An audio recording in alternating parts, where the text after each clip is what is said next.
salam sehat untuk kita semua. Izinkan saya menyapa, mungkin di sini sudah ada pendengar, ada opa, ada oma, bapak, ibu, saudara, saudari, para orang muda, serta adik-adik yang berkasih dalam Kristus. Selamat datang kembali dalam bincang-bincang APP tahun 2025 atau Aksi Puasa Pembangunan. Acara ini merupakan sebuah ruang dialog yang mendukung gerakan spiritual kita semua selama masa Prapaskah. Tentunya untuk menyiapkan hati, untuk menyiapkan iman, dan juga ketulusan pertobatan kita semua. Kami dari Seksi Pembangunan Sosial Ekonomi atau lebih dikenal PSE dari Paroki Katedral Bogor. Hari ini dengan saya, Sis Birgit, dan ditemani Bro John akan menemani para pendengar dalam perbincangan kali ini. Kita sapa dulu ya Bro Johnnya nih. Bro, apa kabar? Ya, luar biasa, puji Tuhan. Kabar kita baik karena Tuhan Yesus yang memberkati. Luar Semoga biasa ya. teman-teman yang pendengar podcast kita juga demikian ya, Sis Birgit ya. Amin, kita semua penuh sukacita ya Ya, Bro John ya. amin, amin. Oke, seperti yang kita ketahui Bro John dan para pendengar, tema utama APP tahun 2025 adalah memberdayakan orang muda dengan reksa pastoral kreatif. Nah, tema ini kebetulan juga sejalan dengan tema pastoral Keuskupan Bogor tahun 2025, yaitu menghidupi gereja sinodal bersama orang muda Katolik dan lansia untuk membangun gereja sebagai peziarah pengharapan. Nah, dengan demikian, maka orang muda yang mengalami pemberdayaan akan menjadi pribadi yang mampu membangun gereja bersama para umat lainnya sebagai peziarah pengharapan tadi. Para pendengar, sekilas aja ini tentang pertemuan sebelumnya. Pertemuan pertama, kita semua telah diajak untuk menyadari bahwa orang muda memiliki potensi yang luar biasa. Pertemuan kedua, kita juga diajak melihat adanya kesenjangan antara gereja dan orang muda. Bahkan sayangnya seringkali orang muda juga hanya menjadi objek di dalam kehidupan menggereja. Nah, sedangkan pertemuan ketiga atau topik kita hari ini itu adalah Allah memberdayakan orang muda. Berbeda dengan manusia yang kadang mengabaikan peran orang muda, justru Allah selalu punya kehendak atau berkehendak untuk memberdayakan orang muda.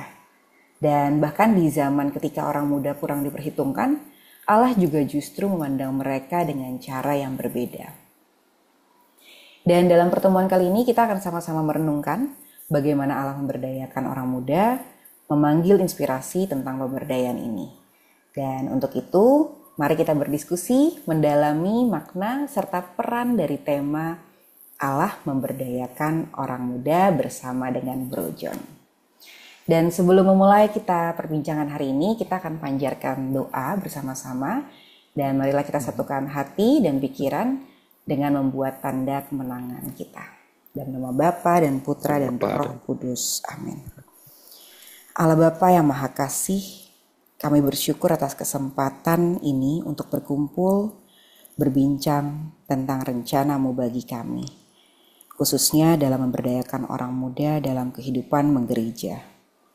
Bukalah hati dan pikiran agar melalui pertemuan online ini kami semakin memahami kehendak-Mu dan mampu mewujudkan iman kami dalam tindakan nyata.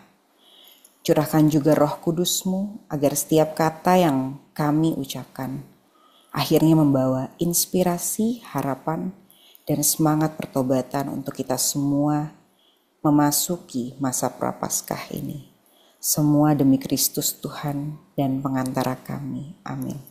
Dalam nama Bapa dan Putra dan Roh Kudus. Amin. Amin. Terima kasih para pendengar. Kita langsung saja mulai diskusinya. Mungkin pertanyaan pertama untuk Bro John, sebenarnya apa sih yang menjadi tujuan gitu ya Bro John ya, yang harus kita capai pada obrolan pertemuan ketiga kesempatan kali ini. Ya, wow, ini kesempatan yang luar biasa untuk pertemuan APP ketiga ya. Tujuannya kita untuk mendalami atau lebih memahami pemberdayaan yang dilakukan oleh Allah terhadap orang-orang muda. Selain itu, kita juga dapat memperoleh inspirasi serta semangat yang berkaitan dengan pemberdayaan orang muda tersebut. Begitu, Sis Birgit. Terima kasih ya Bro John ya. Oke, terkait dengan orang muda ini, apakah Bro John memiliki ilustrasi atau mungkin suatu kisah inspiratif dari orang muda yang akhirnya mampu mengatasi adanya kesenjangan dari diri orang muda itu sendiri dan dengan gereja? Yes, baik. Ini luar biasa ini, bahwa di sini kata-kata kuncinya adalah bagaimana orang muda mampu mengatasi adanya Kesenjangan gitu ya, kesenjangan antara diri mereka dan gereja. gereja. Ada, Sis. Ya, kisahnya memang sangat baik dan sudah jelas mungkin sangat ingat juga dalam memori kita bahwa kisah pelayanan seorang muda yaitu Dustin Bernardus saat pelayanan dalam Misa Agung Paus Fransiskus di Gelora Bung Karno tanggal 5 September 2024. Jadi kita ulang sedikit bahwa Dustin ini seorang lektor tunanetra, usianya sekitar 22 tahun. Dia pastinya mengukir sejarah di dalam hati kita semua dan dalam hatinya dia, karena dia telah tampil menjadi pelayan liturgi, petugas liturgi dalam Misa Agung yang pastinya tidak mudah untuk dilupakan. Karena momen bersejarah ini menjadi perjalanan yang baik bagi perjalanan imannya Dustin. Perjalanan panjang tentunya bagi seorang lektor seperti Dustin yang sudah di sana-sini mulai melayani gerejanya dan juga tampil dengan sangat menarik rupanya beliau ini Dustin Bernardus dalam karya pelayanannya sebagai lektor di perayaan 100 tahun Konferensi Wali Gereja Indonesia di bulan Mei 2024 yang lalu.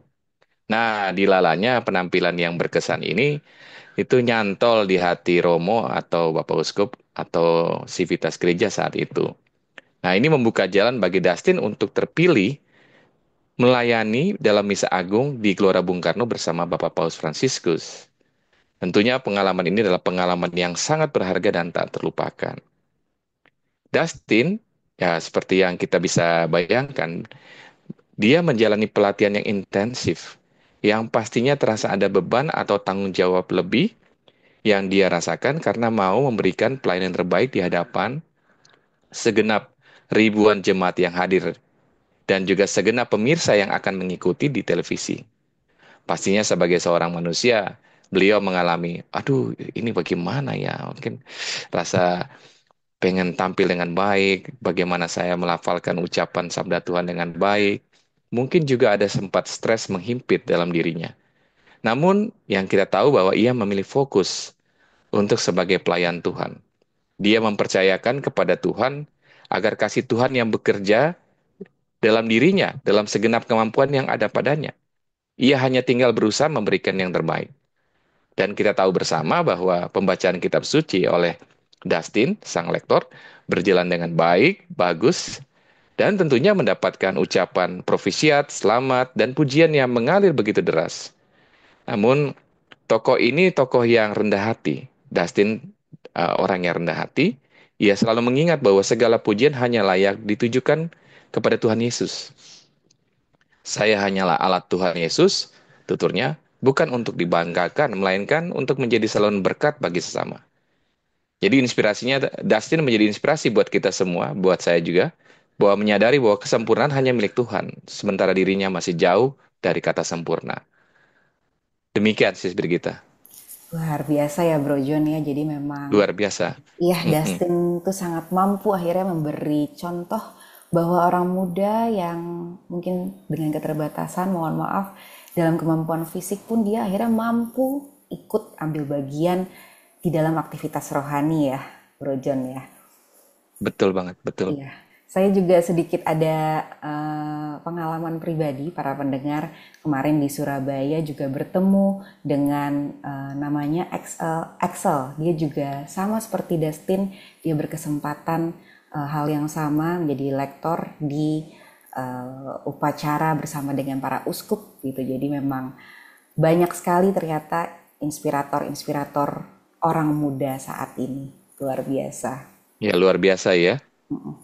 Nah, kira-kira Bro John, faktor apa sih yang akhirnya memberikan dukungan bagi Dustin sendiri atau mungkin para orang-orang muda lainnya ya gitu dari kisah-kisah Mm-mm. mereka? Iya, baik. Kata yang menarik tadi adalah kata bagaimana mendukung orang muda. Jadi gereja dengan tuntunan Allah Roh Kudus, Tuhan kita Yesus Kristus.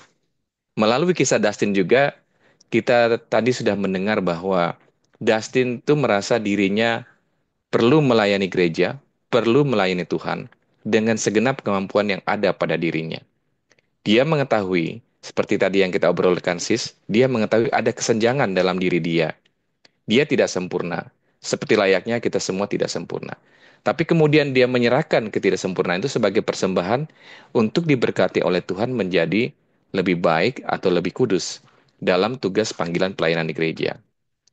Jadi, orang muda dengan tokoh Dustin ini, kita bisa melihat keterbatasan itu atau contoh keterbatasan fisik itu bukan menjadi suatu kendala yang berarti, dalam ambil bagian dalam tugas pelayanan aktivitas rohani maupun pelayanan di gereja. Karena apa? Karena kita mempersembahkannya kepada Sang Maha Agung, yaitu Allah itu sendiri. Dan dalam contoh, Dustin sebagai seorang lektor, Excel sebagai seorang lektor dalam pelayanan Ekaristi, wah itu sungguh luar biasa karena mereka tidak hanya memikirkan dirinya sendiri, tapi mereka ingin tampil apa adanya dengan mempersembahkan yang terbaik, latihan terus-menerus dengan doa, dengan puasa, dengan bimbingan teman-teman di sekelilingnya, di gerejanya dia, di komunitasnya dia, untuk tumbuh menjadi orang-orang terbaik versi mereka dalam kemuliaan Tuhan. Itu sih sedikit. Iya Bro John, luar biasa ya mereka banyak sekali kisah inspiratif untuk kita semua. Betul, Baik, betul Bang. ya di dalam perbincangan topik ini para pendengar kita juga ada baiknya juga mendapatkan peneguhan iman dari sabda Tuhan. Bro John, mungkin bisa di-sharing juga ya perikop mana yang akhirnya dan sekiranya ada benang merah gitu dengan tema kali ini yaitu Allah memberdayakan orang muda. Yes. Ini benar-benar suatu kesempatan berharga, lagi-lagi gereja dan gereja Katolik secara khususnya itu mempersiapkan dan menemani kita dalam perjalanan APP 2025 ini dengan suatu perikop-perikop yang luar biasa, yaitu Keluaran bab 3 ayat 7 sampai dengan 10, ya Keluaran bab 3 ayat 15 sampai dengan 16, dan Keluaran bab 4 ayat 1 sampai dengan 17. Tiga perikop ini, izinkan saya mencoba meringkasnya menjadi inti pesan sebagai berikut. Pertama, panggilan Tuhan yang tidak terbantahkan. Tuhan memanggil Musa, meskipun ia merasa tidak mampu dan tidak layak lagi. Kisah ini menunjukkan bahwa Tuhan memilih siapa saja yang dia kendaki.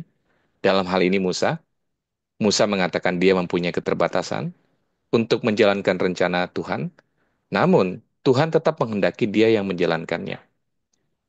Jadi dia akhirnya dipilih bukan berdasarkan kemampuan manusiawi dari Musa, tapi berdasarkan kehendak Allah itu sendiri. Inti pesan yang kedua yaitu keterbatasan manusia dalam menghadapi panggilan Tuhan. Musa merasa tidak mampu dan banyak memberi alasan mengapa ia tidak layak untuk menjalankan tugas tersebut. Wajar ya sebagai manusia tadi. Tetapi Tuhan memberi tanda dan juga bantuan agar Musa dapat melaksanakan tugas tersebut. Ini juga mau mengisahkan atau mengajarkan kita bahwa Tuhan sejak dari perjanjian lama, dulu, kini, sekarang, dan sampai yang akan datang. Tuhan selalu memberi segala yang dibutuhkan oleh umatnya, oleh hambanya untuk memenuhi panggilan Allah. Bahkan jika kita merasa tidak mampu. Yang ketiga, inspirasi atau inti pesan yang ketiga adalah pemberian kuasa oleh Tuhan. Tuhan memberi Musa kuasa untuk melakukan mujizat dan berbicara dengan keyakinan. Hal ini menunjukkan bahwa dengan panggilan Tuhan, datanglah kuasa dan pertolongan Tuhan itu. Gitu sih, Birgit. Oke, terima kasih ya Bro John ya. Jadi para pendengar, tadi memang lebih banyak dari keluaran ya. Rata-rata dari keluaran 3, ada yang ayat 7 sampai 10, 15 sampai 16, dan 1 sampai 17. Oke Iya, Bro John, kemudian kembali soal memberdayakan. Kalau memang Allah benar-benar memberdayakan Dustin, Bernardus, atau mungkin lewat kisah-kisah orang muda lainnya, dan dalam kehidupan di atas, dan Allah memberdayakan Musa, itu juga kalau ditelaah dalam bacaan kitab suci di atas, maka sehubungan dengan tema pemberdayaan orang muda dalam aksi pembangunan, puasa pembangunan sorry atau APP, sebenarnya inspirasi apa yang benar-benar kita bisa petik dari kisah kedua tokoh orang muda tersebut, Bro John? iya, baik. Terima kasih, Sis Brigit. Jadi sedikit mengulang dan juga kembali menegaskan bahwa dari kedua kisah, baik dalam kisah kitab suci dalam perjanjian lama dalam kitab Keluaran, maupun dalam kisah saat ini yaitu tokoh Dustin Bernardus. Kiranya kita dapat inspirasi bahwa Allah terus memanggil, memperlengkapi, dan mengutus orang muda untuk menjadi agen perubahan dalam gereja dan masyarakat tentunya. Yang pertama, Allah memanggil dan memberdayakan orang muda untuk melaksanakan misi yang agung.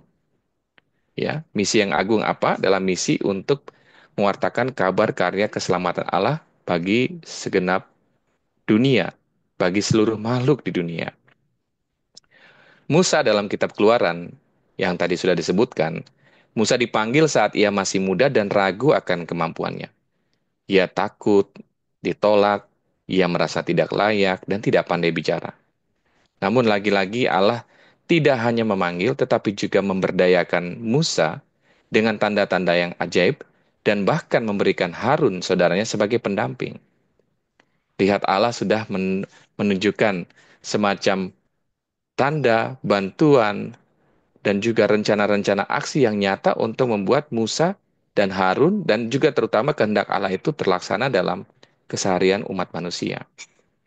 Jadi Allah menunjukkan bahwa keberhasilan misi bukan tergantung pada kehebatan Musa, kehebatan manusia, tetapi pada penyertaan Allah itu sendiri.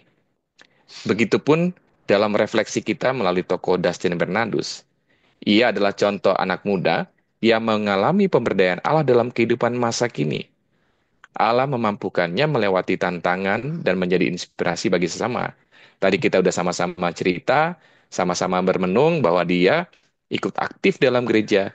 Dia mulai melihat suatu tantangan dari dalam dirinya merupakan suatu hal yang dia harus syukuri karena Tuhan Allah akan bekerja dan nyata-nyatanya bekerja sehingga dia mampu melayani di KWI maupun di Misa Agung bersama Bapak Paus Fransiskus.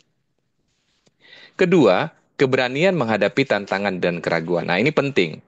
Penting sekali karena orang muda, baik kita sendiri mungkin sering menghadapi tantangan dan keraguan. Kalau dari tokoh Musa, Musa awalnya tidak percaya diri, mencari berbagai alasan, menghindari panggilan Tuhan. Namun Allah memberi tanda untuk meyakinkan dirinya dan orang lain. Orang muda, contohnya juga Dustin juga mengalami hal demikian. Namun lagi-lagi dengan iman, ketekunan, dan hal-hal yang dibangun dari spiritual kehidupan menggereja, Dustin dan teman-temannya dan gereja sekitarnya dapat bangkit menghadapi tantangan. Inspirasi yang kita dapat bahwa orang muda dipanggil untuk terus berani melangkah dalam iman meskipun menghadapi tantangan dan ketidakpastian. Nah, poin yang ketiga, Allah mengutus orang muda untuk membebaskan dan membantu sesama.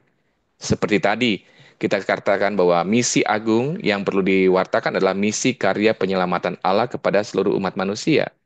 Musa diutus untuk melaksanakan misi agung ini untuk membebaskan bangsa Israel dari perbudakan Mesir. Tugasnya tidak hanya bersifat spiritual, tetapi juga sosial dan politik. Dalam kehidupan nyata, contoh orang muda seperti Dustin dipanggil untuk berkontribusi terhadap masyarakat, membela kebenaran dan memperjuangkan keadilan. Nah, inspirasi yang dapat dipetik adalah orang muda memiliki peran penting dalam perubahan sosial dan harus berani menjadi pemimpin dalam bidang mereka masing-masing. Dengan demikian, mereka menjadi wajah Allah, pancaran wajah Allah untuk mengatakan bahwa Allah bekerja dalam diri seseorang dengan keterbatasannya untuk membebaskan sesama dan membantu sesama untuk melihat Allah itu sendiri, sang kebenaran dan sang keadilan. Kesimpulan, melalui kisah orang muda, yaitu kisah tokoh Musa dan Dustin Bernardus, APP 2025 menegaskan bahwa Allah memanggil, memberdayakan, dan mengutus orang muda untuk misi Allah yang agung. Allah tidak menuntut kesempurnaan, tetapi meminta kesiapan hati kita untuk dipakai seturut kehendak Allah dalam misi tersebut, misi agung karya penyelamatan Allah. Oleh karena itu, kita, orang-orang muda, harus berani menjawab panggilan Tuhan dengan iya dan amin, menghadapi tantangan dengan iman, penuh sukacita seperti yang kita sampaikan dari awal, dan tentunya menjadi agen perubahan di tengah-tengah dunia. Demikian sih sedikit. Amin Bro John, luar biasa sekali. Ini gak kerasa para pendengar ternyata 20 menit kita bincang-bincang. Dan tadi itulah ya dari tema Allah memberdayakan orang muda. Semoga kita semua semakin disadarkan juga bahwa Allah memang selalu berkehendak untuk memberdayakan kita semua, khususnya orang muda. Dan sebagai gereja, kita semua juga memiliki tanggung jawab untuk saling mendukung dan sesama ya, walaupun orang muda dan yang tanpa batas usia lainnya gitu. Dan semoga kita semua juga Betul. menjadi pemimpin yang beriman, yang tangguh ya Bro John ya, dan juga Betul banget. siap membangun gereja di masa depan dan seterusnya. Kita harus melangkah dalam iman dan tanpa alasan gitu ya Bro John ya, harus bergerak. Betul. Harus bergerak maju terus. Betul. Oke, luar biasa Bro John. Saya mau mengucapkan terima kasih mewakili para pendengar yang lainnya juga. Terima kasih banyak atas waktu dan sharing imannya yang luar biasa. Semoga ini benar-benar bisa menyentuh hati, khususnya para orang muda tadi tanpa terbatas seluruh umat Katolik di dalam masa Prapaskah kali ini ya Bro John ya. Betul.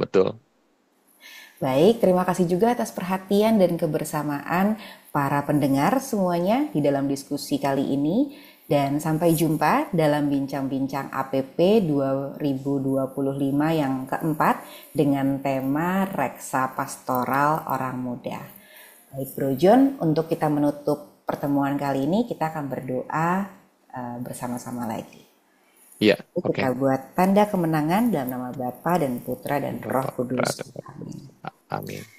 Tuhan, kami bersyukur atas pertemuan ini, atas setiap pemikiran, inspirasi, dan juga semangat yang Engkau berikan. Semoga apa yang telah kami dengarkan dan refleksikan semakin menguatkan kami untuk mendukung, memberdayakan orang muda dalam hidup menggereja. Bimbinglah kami untuk terus berjalan dalam iman, saling menopang, dan menjadi saksi kasih di dunia ini. Demi Kristus Tuhan dan pengantara kami. Amin.